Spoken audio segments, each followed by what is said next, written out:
नमस्कार मित्रों, मैं शैलेंद्र आपके समक्ष उपस्थित हूँ एक नए वीडियो के साथ। और ये वीडियो मेरा जो है वो जनसंख्या से संबंधित है। और जनसंख्या एक ऐसा टॉपिक है जो कि विभिन्न परीक्षाओं में इससे संबंधित प्रश्न अवश्य रहते हैं। अभी कोविड-19 का दौर चल रहा है, लेकिन भविष्य में जब भी परीक्षाओं का आयोजन पुनः कराया जाएगा तो उसमें ये टॉपिक बड़े धूमधाम से पूछा जाता है। और जैसे एग्ज़ाम आपका भी BO का लगा हुआ है कुछ दिन बाद, तो उसमें एक टॉपिक रखा गया है जनसंख्या। और PCS वगैरह की परीक्षा में भी इसका क्वेश्चन बनते हैं डिफरेंट एग्जाम में। तो चलिए हम कुछ देखते हैं इसके बारे में कुछ मुख्य तथ्य। तो शुरुआत करते हैं। पहले देखते हैं जनसंख्या घनत्व क्या होता है। तो पर इकाई क्षेत्रफल में रहने वाले लोगों की संख्या, जैसे कि पर इकाई एक यूनिट माना जाता है। इसका एक पैमाना होता है कि निश्चित इतने वर्ग किलोमीटर में के दायरे में देखते हैं कितने लोग रहते हैं, तो उसमें एक अनुपात निकाल करके ये मान लिया जाता है कि हाँ, यहाँ का जनसंख्या घनत्व ये है। ठीक है, तो आप कमेंट बॉक्स में बताइएगा कि इस समय किस राज्य का जनसंख्या घनत्व सबसे ज़्यादा है भारत में। नेक्स्ट टॉपिक आपका है भारत जनसंख्या घनत्व का जो सूत्र है। कभी कभी सूत्र देता है, ये पूछ लेगा एक चीज़ में साइलेंट कर देगा, हटा देगा। तो जनसंख्या घनत्व का जो सूत्र है वो है जनसंख्या बटे क्षेत्रफल। नेक्स्ट टॉपिक आपका है जनसंख्या वितरण को प्रभावित करने वाले कारक। तो कहाँ जनसंख्या कम है, अधिक है, इन सब चीज़ों को कौन से कारक प्रभावित करते हैं, तो देखेंगे भूमि की जो संरचना है वो इसको प्रभावित करती है। दूसरी है जलवायु प्रभावित करती है और मिट्टी प्रभावित करती है। भूमि की संरचना, भाई अगर विषम भूमि होगी, विषम बोले तो पर्वत पहाड़ नदियाँ इस टाइप का अगर कहीं पर ज़्यादा है तो वहाँ जनसंख्या जाहिर सी बात है कम होगी। जलवायु अगर कहीं का विषम होएगा, बहुत अधिक ठंडी पड़े इसलिए लद्दाख है, और कहीं बहुत ज़्यादा गर्मी पड़े जैसे रेगिस्तान के सेक्टर है, ऐसा नहीं, वो बहुत विरल जनसंख्या होती है। ऐसा नहीं कोई लोग रहता नहीं, बहुत कम लोग रहते हैं, आदिम जनजातियाँ इस तरह से, तो वहाँ पर जनसंख्या कम पाई जाती है। मिट्टी, कहीं की मिट्टी अगर बहुत ज़्यादा उपजाऊ नहीं है तो वहाँ भी जनसंख्या कम पाई जाएगी। नेक्स्ट टॉपिक आपका है कि आर्थिक कारक। देखते हैं कि कारक जो था भौगोलिक कारक था। ठीक है, भौगोलिक कारक मतलब भूगोल से संबंधित चीज़ें जो हैं उससे संबंधित।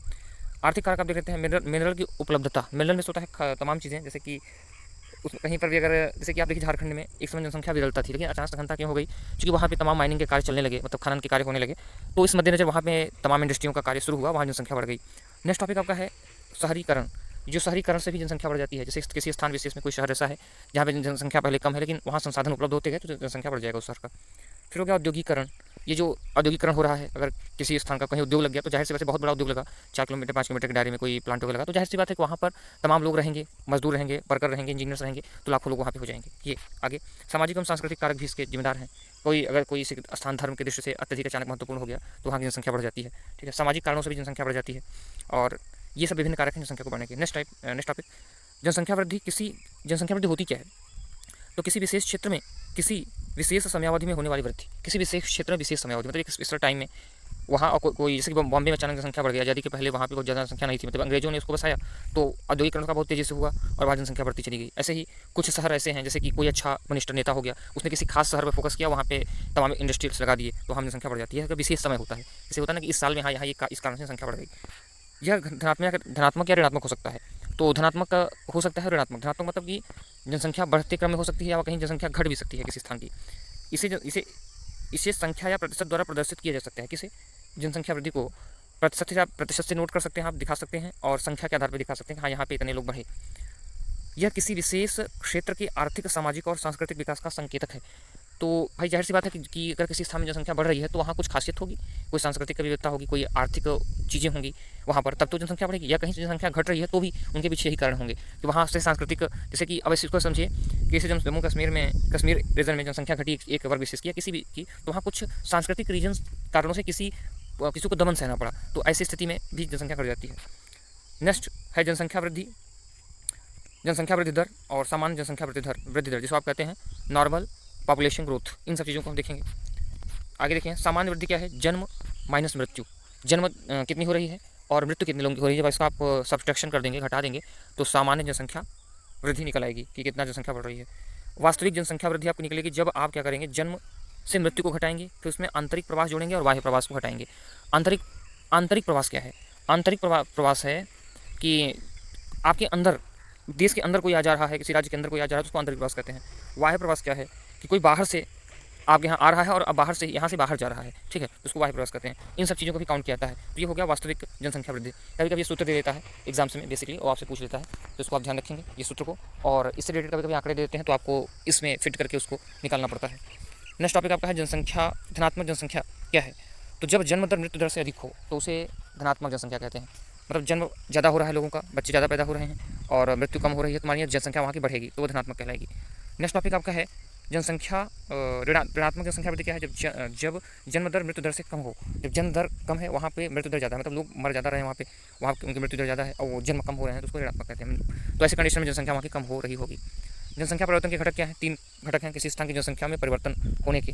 तो वो 3 कारण हैं: जन्म, मृत्यु, स्थानांतरण या पलायन। इससे जनसंख्या में परिवर्तन आता है। परिवर्तन में बदलाव, कमी या अधिक होगी। परिवर्तन देखिए दोनों प्रकार का हो सकता है, ऋणात्मक और धनात्मक, ध्यान रखिएगा। नेक्स्ट टॉपिक आपका है अशोधित जन्म दर, जिसे आप कहते हैं क्रूड बर्थ रेट। तो ये होता है, इसका एक फार्मूला होता है, फार्मूले पे फोकस करेंगे आप। बर्थ पर ईयर, हर एक साल में कितने लोगों का जन्म, कितने बच्चों का जन्म हुआ। और उसके बाद देखेंगे कि मिड ईयर में पॉपुलेशन आपकी कितनी है पूरी, और उसके बाद इसको आप 1000 से 1000 से मल्टीप्लाई कर देंगे तो आपकी निकल जाएगी ये। इसके बाद आप कहेंगे CDR, जैसे आप कहते हैं शोधित मृत्यु दर, तो ये आपका हो जाएगा डी फॉर डेथ रेट और P फॉर पॉपुलेशन। ठीक है, पॉपुलेशन वहाँ कितनी है और डेथ कितनी हो रही है, उसमें आप जो है 1000 गुणा करवा देंगे तो आपकी अशोधित मृत्यु दर निकल जाएगी। फिर आप आएंगे माइग्रेशन, जिसे आप प्रवास करते हैं। यदि कोई व्यक्ति मूल स्थान से दूसरे स्थान पर चला जाए तो इसे प्रवास कहते हैं। देखिए समानांतर ये वीडियो उन बच्चों के लिए है जो बेसिक हर चीज़ का जानना चाहते हैं। बेसिक बहुत जरूरी है, तभी आप बेसिक क्लियर करके आगे बढ़ सकते हैं। अब प्रवास शब्द आया तो हमें तुरंत पहले प्रवास शब्द होता क्या है। प्रवास का तात्पर्य है एक स्थान से, मूल शब्द जरूर जुड़ेगा इसमें, मूल स्थान से किसी दूसरे स्थान में जाके बस जाना। ठीक है, इसको आप प्रवास कहते हैं। नेक्स्ट टॉपिक आप देखेंगे, नेक्स्ट टॉपिक आपका है मूल स्थान से चला जाए कोई तो उसकी जनसंख्या कम हो जाती है, ये ध्यान रखेंगे। और कोई मूल स्थान पर चला आए, आकर बस जाए तो वहाँ से जनसंख्या बस बढ़ जाएगी। वहाँ की जो मूल निवासी हैं उनका नाम वहाँ दर्ज रहेगा, और कोई व्यक्ति अदर क्षेत्र से वहाँ आ रहा है, वहाँ पे आके बस गया तो जाहिर सी बात है वहाँ की जनसंख्या बढ़ जाएगी। ठीक है, तो इसको आप ध्यान रखेंगे, मूल निवास को बीच में रखेंगे, सेंट्रल में रखेंगे। नेक्स्ट टॉपिक, यह ग्रामीण, अब ये होता कैसे, प्रवास कहते किसे हैं, तो प्रवास समझेंगे आप। प्रवास ऐसे होता है, जैसे भी कोविड-19 चल रहा है, आप बहुत आसानी से इसके उदाहरण देख सकते हैं। जो महामारी का काल चल रहा है इसमें आप प्रवास होते देख सकते हैं। तो अगर ग्रामीण से ग्रामीण हो सकता है पहली कंडीशन, शहर से शहर हो सकता है, सिटी टू सिटी दूसरी कंडीशन। इसके बाद आपका शहर से गाँव हो सकता है, मतलब सिटी टू विलेज तीसरी कंडीशन, और उसके बाद गांव से शहर की हो सकता है, विलेज टू सिटी। ये 4 कंडीशन हो सकती हैं प्रवास की। चलिए आवर्जन देख लेते हैं क्या है। इमिग्रेशन कहते हैं इसको, वो प्रवासी जो किसी नए स्थान पर आया हो, कोई नए स्थान पर आया हो। ठीक है, मतलब कोई ऐसा स्थान है जहाँ पे कोई प्रवासी आया हो, नया स्थान उसके लिए हो, मतलब उससे पहले वो नहीं आया, तो इसको इमिग्रेशन कहते हैं। ठीक, नेक्स्ट आगे देखेंगे। और इमिग्रेशन एक होता है प्रवासी जो किसी स्थान से चला गया हो, तो प्रवासी मतलब कहीं जाके बसा, वहाँ से फिर चला गया, वहाँ से हट गया, तो ये दूसरा टर्म है। मतलब किसी नए स्थान पे जाके बस जाना और वहाँ से हट जाना, ये इमिग्रेशन कहता है। जैसे कोई आदमी गया बम्बई गया, वहाँ पे प्रवास किया, वहाँ से फिर हट के दूसरे स्थान पे आ गया, तो उसको इमिग्रेशन कहेंगे। तो ये 2 शब्दावलियाँ हैं, इसको आप समझेंगे। ठीक है, पूछ लेता है कभी कभी। नेक्स्ट टॉपिक आपका है जनसंख्या वृद्धि की प्रवृत्ति।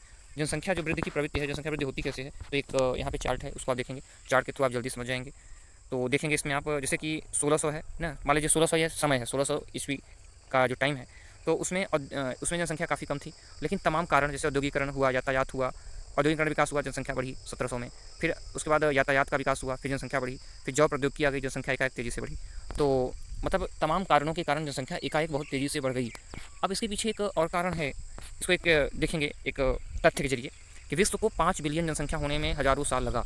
ठीक है, हज़ारों साल में जनसंख्या बढ़ी, लेकिन 5 से 6 बिलियन होने में 12 साल लगा। क्यों? ये जो भी ऊपर चार्ट आपने देखा, तो उसमें जो विभिन्न कारक बताए गए, यातायात, जॉब प्रौद्योगिकी, ये इन चीज़ों से अचानक जनसंख्या में बहुत तेज़ी से ग्रोथ हुआ, मृत्यु दर कम हुई। ठीक है, युद्धों पर अंतर्राष्ट्रीय संस्थाएं बन गई, उसमें विराम लगा, तो इससे जनसंख्या क्या हुई, अचानक बढ़ी।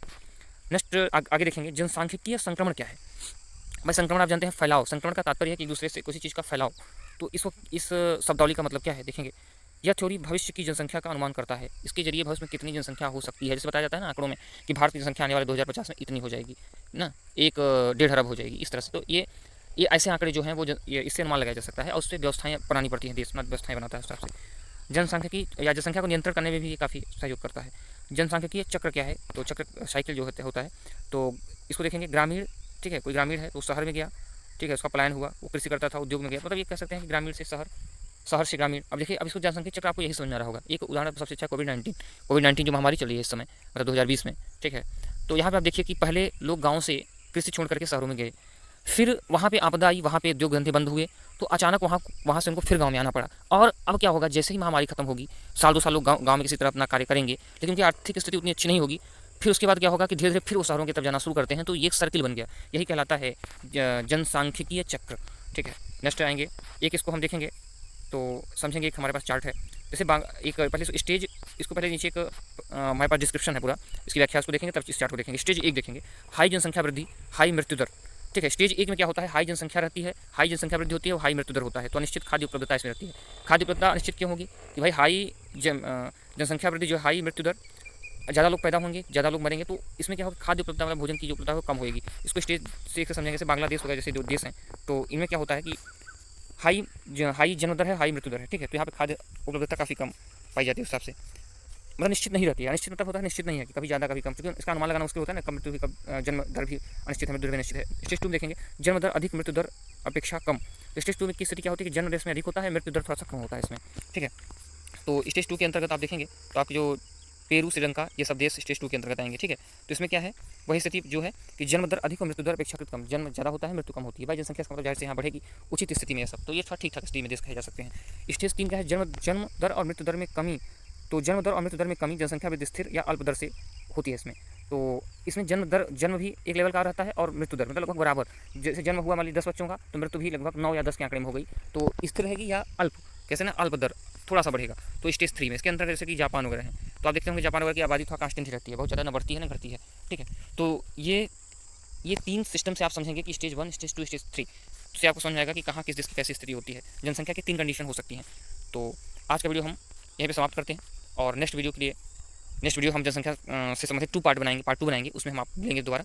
और इसमें इसी तरह की वीडियो अगर आप प्राप्त करना चाहते हैं किसी भी एग्जाम से संबंधित, बीओ वगैरह के एग्जाम, टेट के एग्जाम से, तो आप हमारे चैनल को सब्सक्राइब कर सकते हैं, लाइक कर सकते हैं। धन्यवाद।